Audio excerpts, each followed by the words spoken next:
right, so this is Tina and Sarah today, here talking about the 3 stages of Gemini. And if you're not familiar with third stage astrology, what I've discovered is that every sign has 3 different stages, and each stage is a completely different personality type that lasts for many lifetimes. So we're looking at a very long-term development of the soul. And so to really understand a sign, you can't just really look at coffee table astrology, as I call it, which has all these stereotyped ideas of what the signs are. And a lot of people just aren't going to fit their sign because they're in a different stage than is a stage that our current society has a lot of information readily available for. And some signs, they're just completely, they just don't understand the deeper meaning of the particular sun sign. So with each sign, there's a particular purpose that the soul expresses in its own unique way. So when you look at your birth chart, it's always completely individual and unique, and it's going to talk about the way you have chosen to express the particular purpose of your sign. So Gemini's purpose really is to be the scout that goes ahead of the rest of humanity and takes us to our next step of understanding or knowledge or technology, or makes a contribution to the future of what it is we're here to achieve and here to do. Now, not all Geminis are doing that right at the moment, because they may be caught up in completing a process of their development, untangling riddles that have challenged them, because every sign, it's deep, it's a long-term process, and there's going to be stresses and challenges along the way.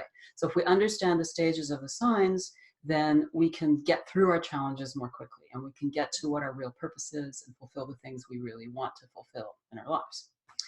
So because Gemini is here to take everybody ahead, they have to first make the discoveries of their own unique talents, abilities, or particular brand of knowledge or creativity that's going to be the skill they're going to use to take humanity ahead. So first stage is about developing that.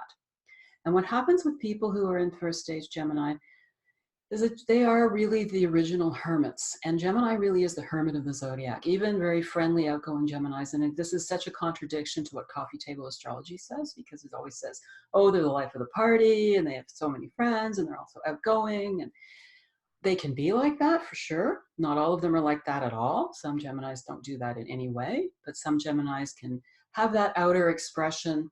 And yet there's the really old part of them goes off and is by themselves. And it's either a very pleasant experience for them and or a lonely experience, because it really can be both. So in first stage Gemini, the person is alone a lot, and they can even be married, they can have family, but they're off on their own. They're making their discoveries. They're separated from everybody else. And inside themselves, they really don't feel like they quite belong in society, or like they really belong to humanity. Humans are very fascinating, interesting, amazing creatures. They'd like to be part of what's going on, but they don't really feel they're going to be part of anything or be able to really truly be part of it until they make their contribution. So I often think of first stage Gemini as being like there's a big potluck supper being planned in humanity. And the Gemini person thinks, well, I'm going to bring a really good dish. And then I'll really have given this sincere gift to the world, and I'll have shown that I have value and that I belong. And so they spend a couple of lifetimes developing that skill, developing that knowledge, those discoveries. And because they do that, they are developing the mind or the talents or the intuition, and they're not developing emotionally. Because we develop emotionally through intimate relationships and through deep contact with other people, and Gemini does not have that experience during a long phase in their early development. So they develop in a sort of lopsided way, and this is sort of the foundation of where coffee table astrology talks about Geminis as being 2 people. Well, they're not really 2 people. We all have 2 sides to ourselves, which is our emotional, relational left or right brain self, and then our intellectual left brain self. And for everyone, the emotional part of us is the midbrain, and it has the logic of a 3 or 4-year-old. So everybody's emotional self never really grows up. This is actually why we love pets so much, most of us, because they're still in that phase. They're developing that part of the brain. That's the mammal brain. So they've got that 3, 4-year-old emotional logic, and that part of us that has that same 3-4-year-old emotional logic can relate to them, and we kind of nourish each other that way. But poor Geminis didn't have a way of doing that with anybody human. Some of them don't have pets either, some do. But they develop the other side of the mind far ahead of the rest of humanity. And what they are hoping is that when they've developed these gifts, they will have a wonderful contribution to bring to this potluck dinner. And then they'll belong, and then they can have relationships. It's not that they don't want a relationship, it's just that they don't think they can do it yet. So by the end of first stage Gemini, those talents and skills have been developed, and the gift is ready, and the person gives it out to the world. And what happens is that sometimes people will say, wow, you're a genius, because I call Gemini in my book the child genius. And the child is that emotional self, and the genius is what the soul develops. And again, there are stages of Gemini where that genius part of the mind isn't even operative. My aunt had Down syndrome, and she was a Gemini. It actually runs in my family. My sister has it. My sister's a sun in Gemini. My father was sun in Gemini. His siblings are sun in Gemini. And his sister that had Down syndrome was in the phase of Gemini where it was so important to work on that emotional self. So that highly intellectual piece was just absent at that time. Mm-hmm. So even if they're not showing the genius, it is still an aspect of the soul, just to give you that deeper sense of things. So at any rate, that when they give out the gift, they may have people go, wow, you're incredible, and they put them up on a giant pedestal. And then Gemini thinks, well, this is kind of nice. I'm being accepted. I'm here in the world and people like me, but it's kind of lonely up here on this pedestal, and everybody's looking at me as being above them. But I feel so socially inept and backward. I don't feel like I belong. I'm not feeling close to anybody. And I don't know if they'll like me if they see that other side of me that doesn't really know how to relate in that simple way. The other part of the time when they give out their gifts, and sometimes a person may have more than one lifetime in this latter part of first stage Gemini. It's common to have different sorts of experiences depending on when and where you show the gifts to the world. So other times, what's extremely common is that what they have to give the world is too far ahead of its time, and it freaks people out. Humans don't like change, and some of us do. If we've got a strong Uranus, if you understand what that means astrologically, you don't, stay tuned. We'll cover that at some point. But at any rate, most people don't like change, and they look at what Gemini has to say and they attack it because they don't want things to be different. They don't want their world disrupted. It's too controversial. And the poor Gemini person who's been spending lifetimes very purely and innocently working on this wonderful gift, they're completely shocked and traumatized because they can never imagine that this thing that was an expression of love that's so valuable and beneficial to the world could ever possibly be rejected. So it's a trauma, and it's the trauma. Every sign has a trauma at the end of first stage, and the reaction to that trauma is what moves them into second stage. Now, every sign also has an opportunity called the Crossroads, which Sarah was reminding me when we made a few of these rooms, reminding me to talk about the Crossroads.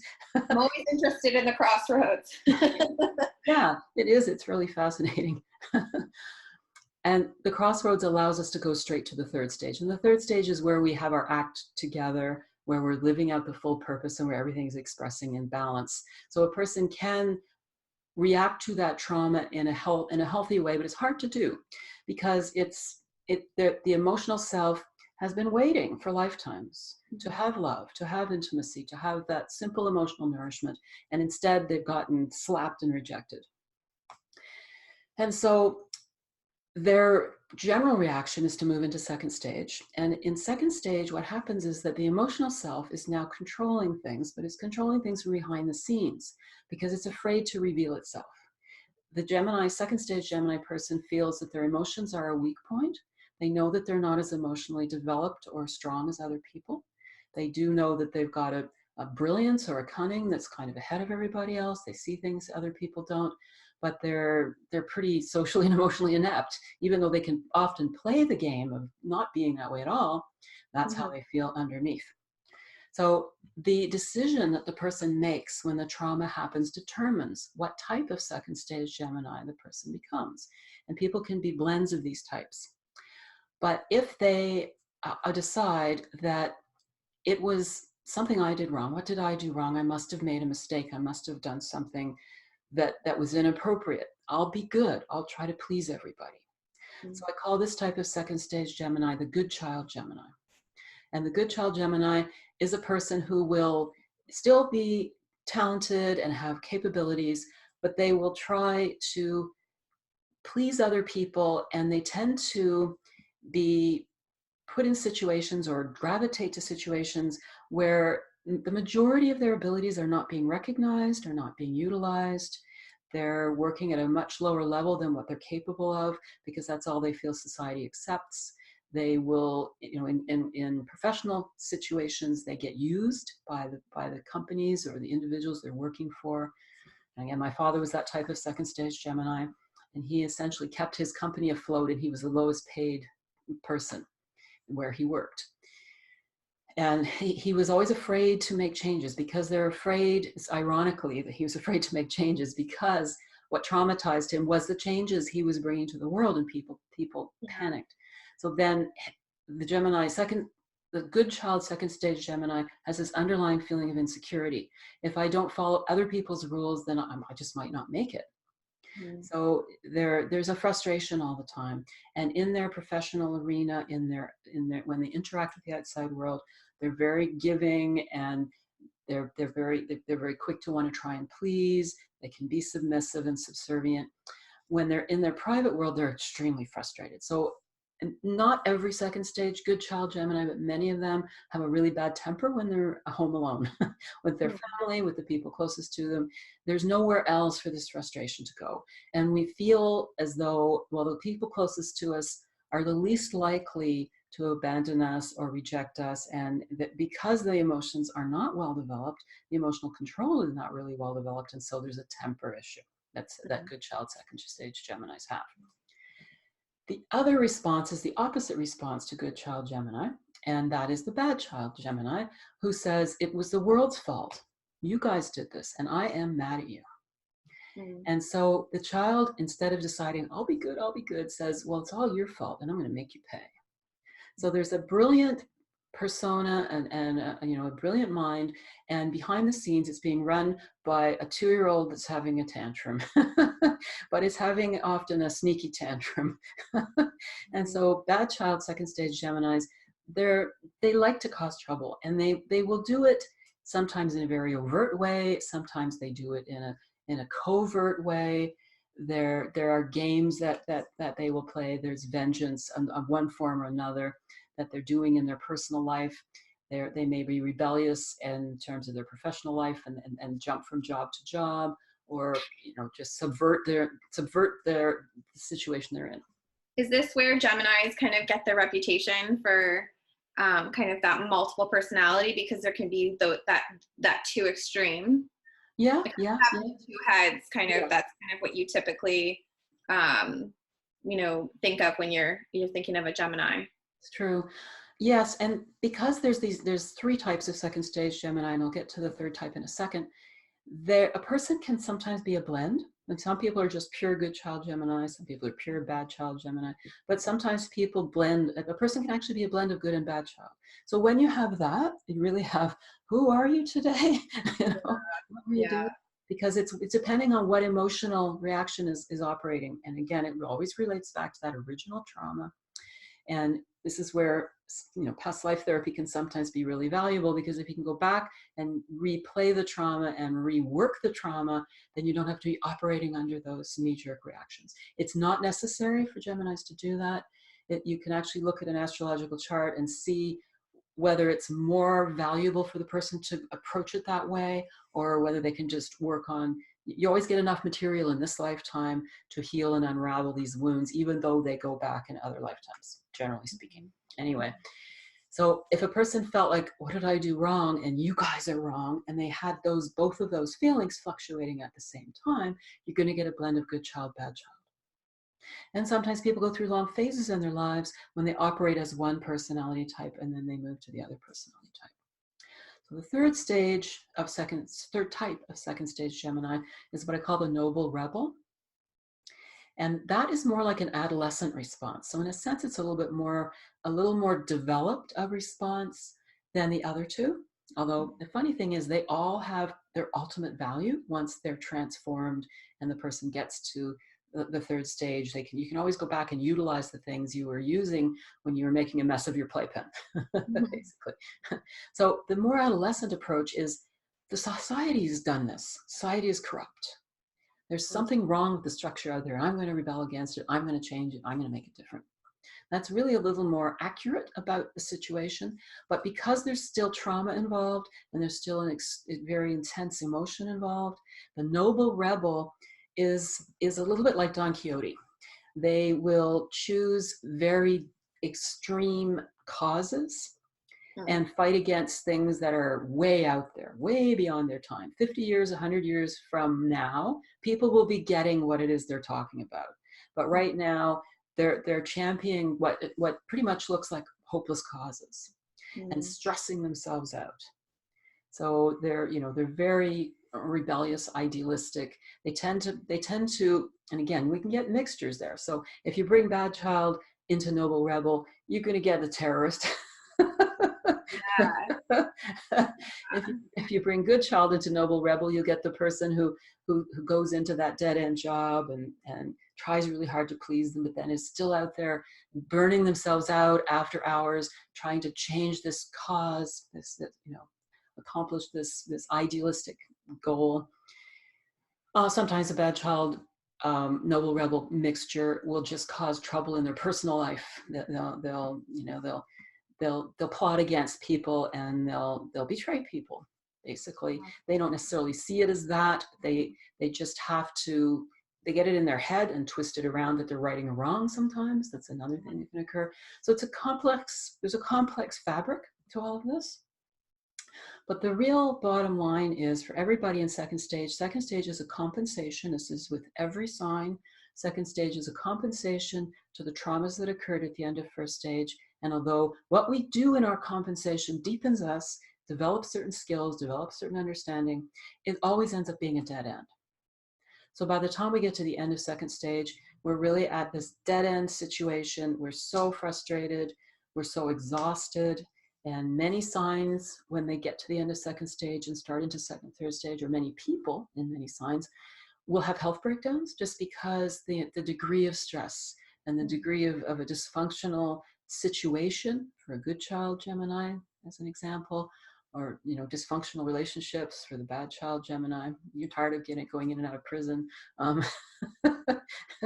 The noble rebel has just burned themselves out and it's been so hopeless and they don't know how to change the world. They reach a breaking point. Everyone reaches a breaking point at the end of second stage where they are looking for the answers and they don't know how to operate their lives in a constructive way anymore. They want to heal themselves. They want to find a way through this.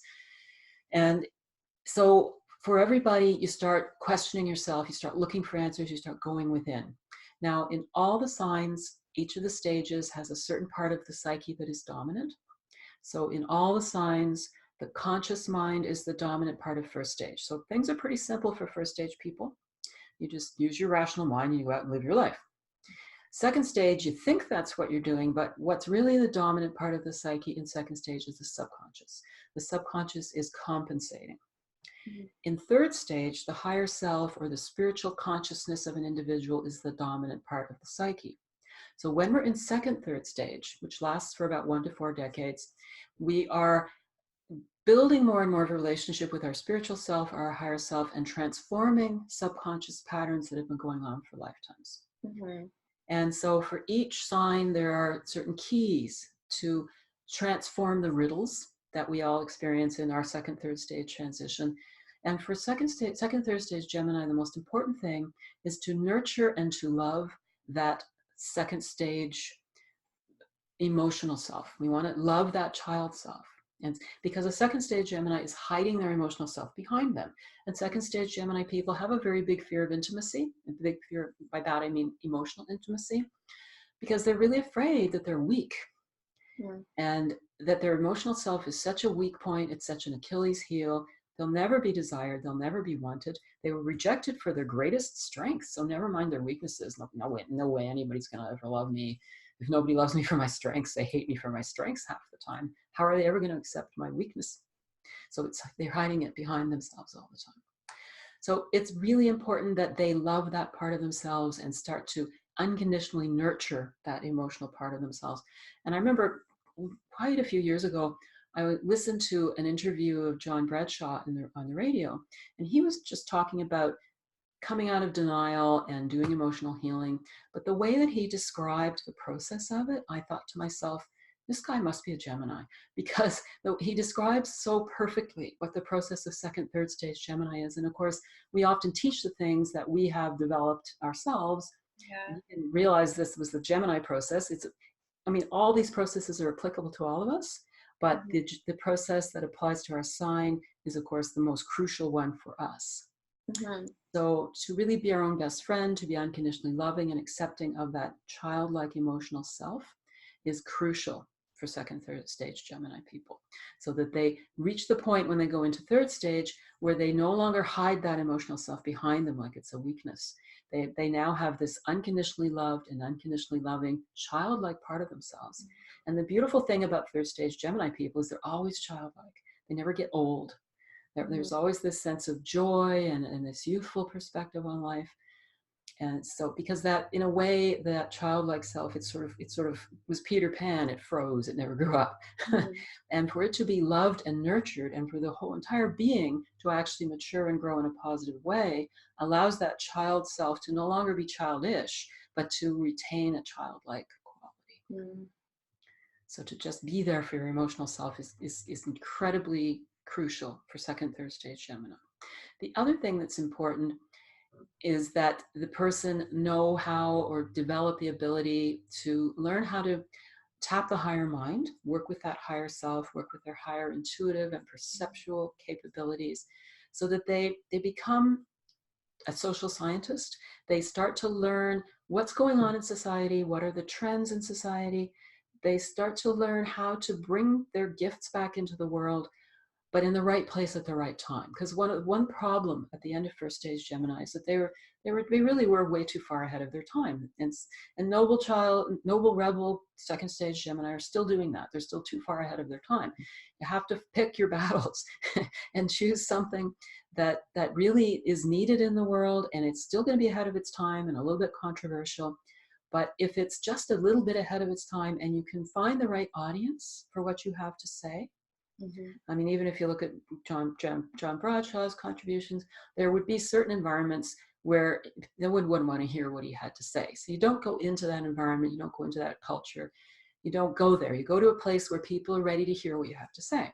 So in order to do that, being able to understand what's going on in mass consciousness, which Gemini has a natural capacity to do, especially as they start opening up the spiritual self and opening up their higher mind and their higher intuition, gives them the ability to be in the right place at the right time. And because they've been loving and nurturing their emotional self, they attract really constructive relationships.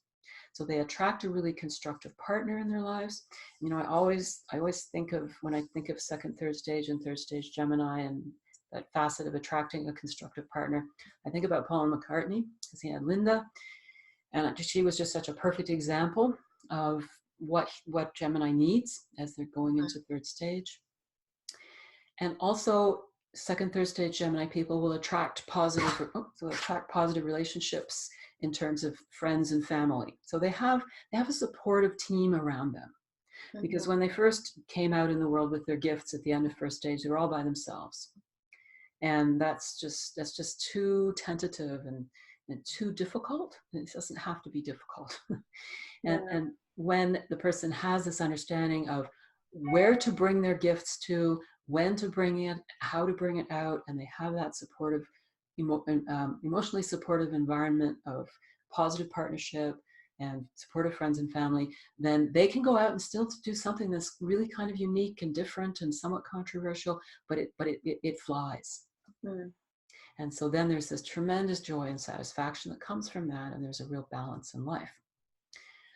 So if we go back to the end of first stage and we look at the crossroads, so what happens for a crossroading Gemini, this would be a person who's just been instantly traumatized by the negative reaction that they didn't expect to receive from society.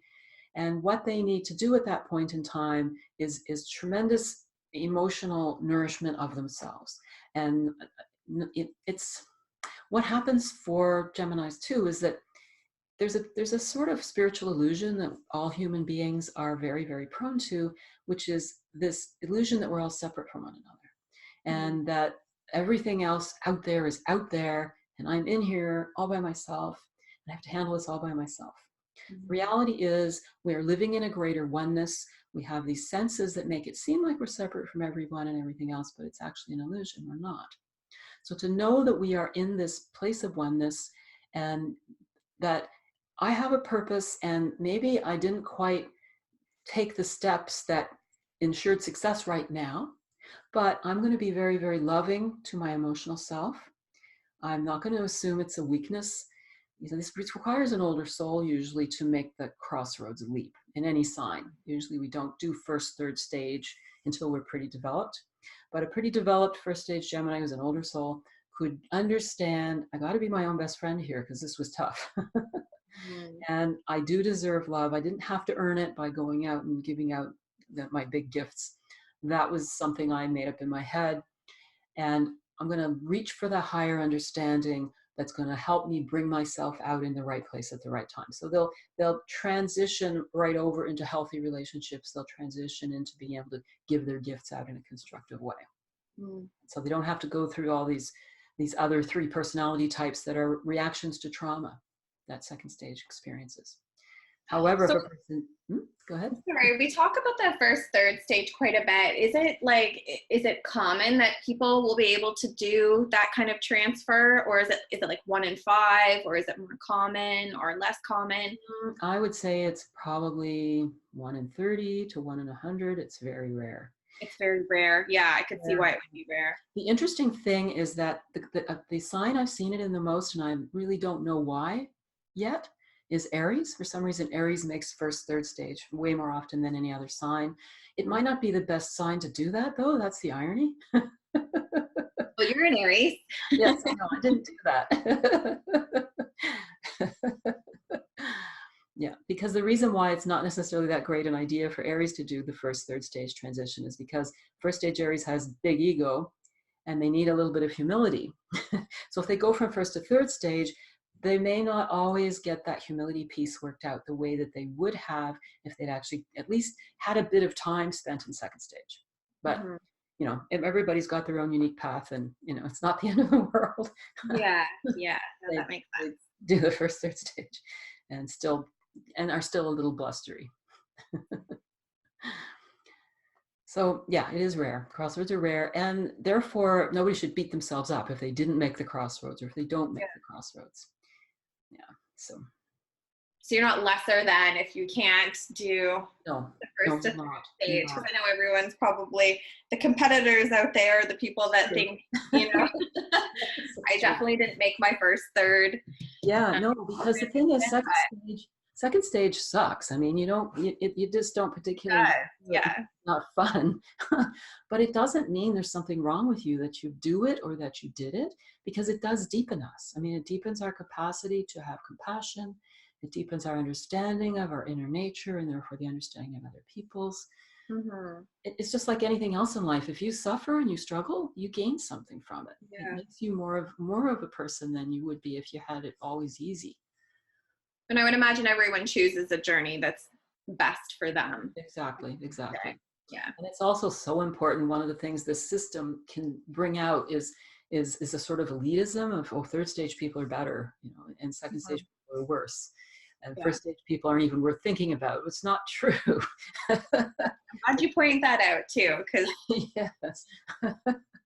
But because the stages all have such different perspectives, our best relationships are going to be with people that are pretty much in the same stage that we are in. Yeah. A lot of conflict between second, third stage people and second stage people, because their values are usually completely opposite. But the goal is third stage. Yeah. So, Everybody, the goal is third stage. I mean, if you look at a human lifespan, children are not inferior to adults. Yeah. They're just at a different phase in the life cycle, and they have an incredible contribution to make in the phase that they're in. Mm-hmm. We wouldn't want a world without children. we wouldn't want a world without elders. All of these stages have their purpose. It's the same with the stages and the signs. That's great. So that's Gemini.